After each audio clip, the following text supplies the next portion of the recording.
สวัสดีจ้าสวัสดีท่านผู้ชมทุกท่านนี่เป็นผลการออกรางวัลหวยฮานอย VIP ประจำวันที่5 กรกฎาคม 2569รางวัลเลข2ตัวรางเลขที่ออก35รางวัลเลข5ตัวรางเลขที่ออก10235รางวัลเลข2ตัวบนเลขที่ออก28รางวัลเลข3ตัวบนเลขที่ออก628รางวัลเลข5ตัวเลขที่ออก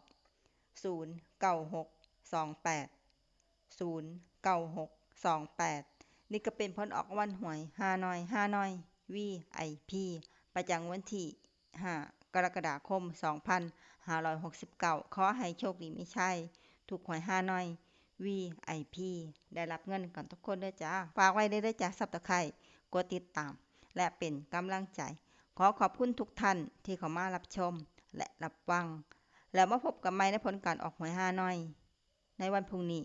สำหรับมื้อนี้ขอบคุณและสวัสดีจ้า